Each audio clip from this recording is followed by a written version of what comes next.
Bonsoir à tous et bienvenue dans cette nouvelle édition du 7-8 Le Journal. Voici les titres de ce jeudi 1er juin. 10e édition du Trophée des entreprises à Saint-Quentin-en-Yvelines. Les participants s'affrontent sur l'île de loisirs et le Vélodrome national de Saint-Quentin avec des épreuves de course à pied, d'orientation, de radeau et de VTT. Montigny-le-Bretonneux vient de recevoir le titre de ville amie des enfants de la part de l'UNICEF, récompensant la politique menée quotidiennement par la ville en direction des enfants. Un label créé en 2002 pour promouvoir et faire respecter les droits de l'enfant au niveau local. Forte de ses bons résultats au premier tour de la présidentielle, la France insoumise de Jean-Luc Mélenchon espère confirmer aux législatives, et notamment dans la 11e circonscription. Le mouvement est arrivé en deuxième place derrière Emmanuel Macron et même en tête dans les communes de La Verrière et Trappes. Bonsoir. Nous commençons ce journal par les obsèques d'Emmanuel Lamy. Le maire de Saint-Germain-en-Laye célébré aujourd'hui à l'église Saint-Germain. Emmanuel Lamy est décédé d'un accident vasculaire cérébral à l'âge de 69 ans. Il avait pris les rênes de la commune en 1999 en succédant à Michel Péricard. La cérémonie a eu lieu en présence de Valérie Pécresse, présidente de la région, Gérard Larcher, président du Sénat, Pierre Bédier, président du département et aussi Jean-Michel Fourgousse, le maire d'Elancourt. C'est une véritable tradition. Pour la 10e année consécutive, le Trophée des entreprises est organisé ce jeudi en fin d'après-midi sur l'île de loisirs de Saint-Quentin-en-Yvelines. Notre journaliste Mickaël Elmidoro est sur place et il nous présente le concept de cette compétition sportive qui réunit une cinquantaine d'entreprises. Comme vous pouvez le voir, le départ sera donné dans quelques minutes, juste derrière moi. Le concept, il est simple, 540 compétiteurs classés en 3 catégories, hommes, femmes et mixtes, vont courir par équipe de 3. Et comme son nom l'indique, la compétition concerne les entreprises. Ces dernières sont essentiellement issues du territoire des Yvelines. On retrouve par exemple l'entreprise Airbus d'Elancourt, des teams du Technocentre Renault de Guyancourt, encore la Poste de Saint-Quentin-en-Yvelines. Il y a également une école qui sera présente avec le collège Einstein de Manille-la-Mot ou encore des mairies comme celle de Trappes. Comme tous les ans, la compétition se déroule à travers l'île de loisirs. Petite particularité cette année, les participants s'élancent du Vélodrome national de Saint-Quentin-en-Yvelines, le site qui accueillera peut-être les JO en 2024. Les compétiteurs devront aussi être en forme olympique pour disputer la compétition. Au programme, 1,5 km de course à pied. Il y aura également 2,5 km avec 10 balises à pointer, ce qui ne devrait pas être une mince affaire pour nos compétiteurs. Il faudrait aussi être à l'aise sur l'eau avec une épreuve de radeau de 500 mètres. Les sportifs termineront avec un relais de VTT de plus d'1,65 km avant de terminer par un bike and run. Les meilleurs devraient terminer la compétition en un peu moins d'une heure. On prend à présent la direction de Montigny-le-Bretonneux. La ville a décroché en mars dernier le label Ville Amie des enfants, décerné par l'UNICEF France.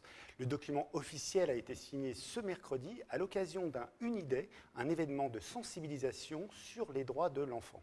La journée a mobilisé plus d'une centaine de jeunes âgés de 3 à 10 ans. Reportage Mickaël Elmidoro. C'est officiel, Montigny-le-Bretonneux est la 12e ville du département à se voir décerner le label Ville Amie des enfants, une distinction accordée par l'UNICEF, le Fonds des Nations Unies pour l'enfance.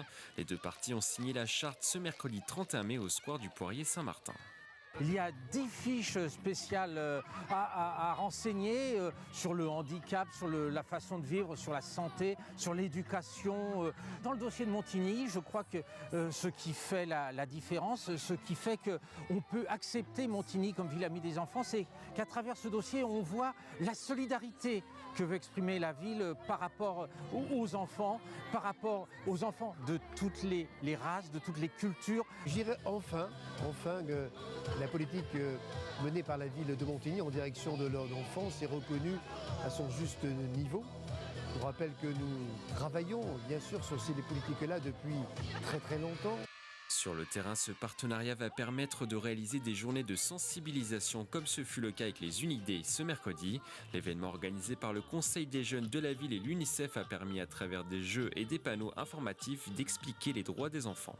L'enfant apprend à travers les jeux, l'enfant apprend à travers le fait d'être en bonne santé, de savoir avoir les notions d'hygiène nécessaires, l'importance de la vaccination pour éviter les maladies, l'importance d'aller à l'école pour apprendre le devenir des nations, comment progresser dans la vie. On ne peut pas progresser sans éducation. Le label Ville Amie des enfants est valable jusqu'aux prochaines élections municipales de 2020. Montigny-le-Bretonneux devra alors reconstituer un dossier pour prolonger l'aventure avec l'UNICEF. Si Mathurin-Lévis créait la surprise dans la 11e.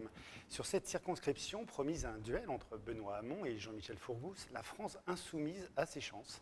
Un constat posé suite aux résultats de Jean-Luc Mélenchon sur ce territoire. Reportage Nicolas Dandry. Le candidat de la France insoumise va-t-il surfer sur la vague de Jean-Luc Mélenchon dans la 11e circonscription ? Avec près de 22,5% des voix lors du premier tour de l'élection présidentielle, le candidat insoumis arrive en tête à Trappes avec plus de 32% des suffrages. Pour défendre le projet de l'avenir en commun, Mathurin-Lévis se lance dans les législatives. Le score de Jean-Luc Mélenchon sur la circonscription, c'est un très bon résultat. Ça prouve qu'il y a sur cette circonscription des milliers de citoyens qui sont convaincus qu'il faut que notre société emprunte un grand changement économique, social, politique, écologique, etc. Et donc il faut capitaliser sur ces électeurs-là. Tous les électeurs qui ont voté pour Jean-Luc Mélenchon au premier tour de l'élection présidentielle retrouvent un bulletin de vote de la France insoumise qui porte ce projet politique. Invité d'honneur pour analyser les résultats de l'élection présidentielle, le sociologue Emmanuel Todd. Pour lui, l'électorat de la France insoumise est interclassiste, les quartiers populaires, mais pas seulement. Sa vraie force est là, c'est d'être, effectivement, c'est essentiel d'avoir une prise sur les quartiers populaires, mais si on veut aller quelque part, il faut avoir une prise sur les catégories intermédiaires et sur les classes moyennes. Et l'une des caractéristiques de l'électorat de Mélenchon, c'est sa jeunesse, justement. Donc je pense qu'il faudrait croiser les variables de profession et d'âge pour comprendre exactement ce qui se passe. Deux inquiétudes pour Mathurin-Lévis, la gauche part divisée en 4 candidatures et le niveau de l'abstention dans les quartiers populaires. Pour les élections législatives de 2012, elle avait atteint plus de 43% des inscrits dans la 11e circonscription des Yvelines. Dans la 12e circonscription des Yvelines, le FN sera représenté par Jean-Luc Gallet. Déjà candidat aux élections départementales de 2015, il se présente cette année pour les législatives. Ancien directeur financier, il est retraité depuis 3 ans. Ça fait 35 ans qu'il habite dans la circonscription. Le FN souhaiterait représenter la principale force d'opposition à la politique d'Emmanuel Macron. Jean-Luc Gallet insiste sur l'enjeu national de cette élection législative. On l'écoute. Le mandat de député est un mandat national. Même si l'élection est locale, c'est un mandat national. On doit s'occuper de problèmes nationaux. Voter les lois, ne pas les voter, les amender, faire des propositions pour améliorer le système législatif français. J'ai rencontré un grand nombre de maires en tant que candidat Front National. Mais en aucun cas, le rôle de député sera de m'occuper d'affaires uniquement locales. Du côté de la 2e circonscription, nous allons maintenant nous intéresser à Jean-Guy Saillous. Ce chevretin est investi par le mouvement Convergence citoyenne. Ce candidat se déclare entre libéral-social et social-démocrate. Les principaux axes de ce candidat, ingénieur de formation, la démocratie citoyenne. Il est au micro de Mélanie Poquet.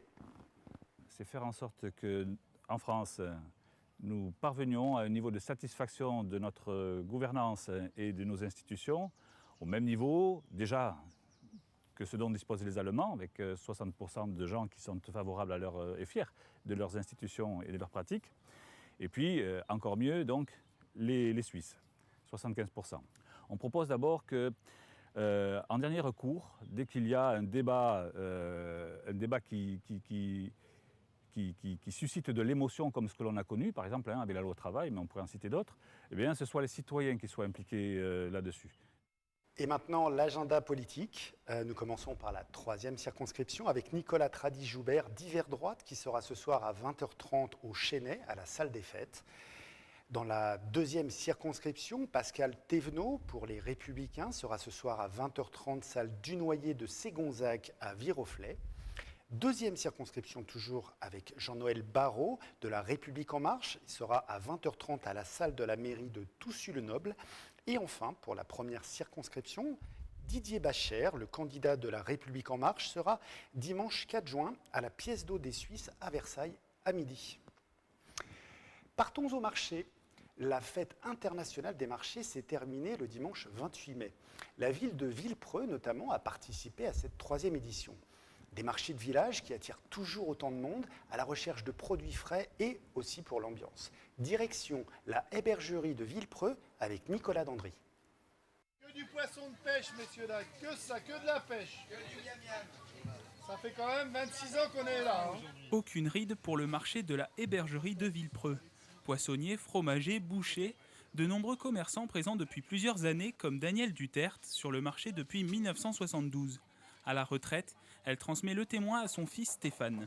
Le marché, voilà, c'est convivial, les gens ont ce qu'ils ont besoin, c'est absolument, c'est surtout très très convivial et des très très bons produits. Et ce qui est très très agréable aussi, c'est qu'on sert les enfants de nos clients. Donc on a les enfants, on a les petits-enfants. Donc il y a une clientèle de marché. Fidèle cliente du marché, Mireille vient tous les samedis. Elle achète sa viande et ses légumes. Moi je viens au marché pour ça, essentiellement. Pour trouver des produits locaux, des produits de qualité.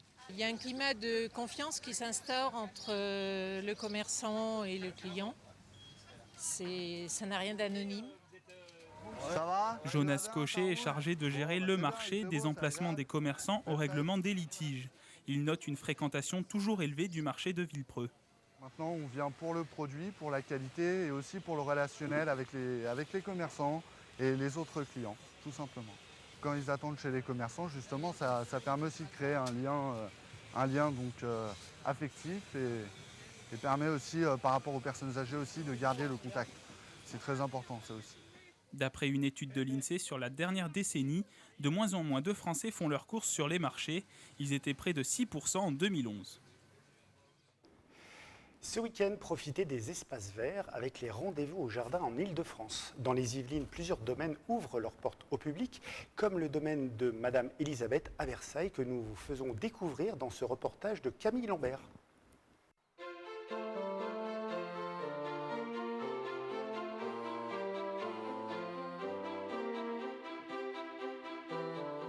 Un écrin de verdure, discret comme un joyau, à l'abri des regards. Le domaine de Madame Elisabeth, 8 hectares de jardin romantique, au cœur de la cité royale. Pour sa première participation au rendez-vous au jardin et paroles de jardinier, il se dévoile aux visiteurs. Des animations culinaires, des animations de décoration florale, mais également des producteurs et des pépiniéristes des Yvelines, avec bien entendu une touche un petit peu sucrée, avec un producteur de miel et de l'éco-pâturage. Donc beaucoup d'animations pour petits et grands. J'ai toujours une pensée assez douce pour Madame Elisabeth, qui était un personnage qui vivait dans ce beau domaine, qui, comme vous le savez, était la sœur cadette de Louis XVI. Elle était très amoureuse de la nature, donc ça sera notre marraine pour ces 2 jours-là. Un domaine sans pesticides depuis plus de 10 ans, les jardiniers s'engagent dans le respect de la nature.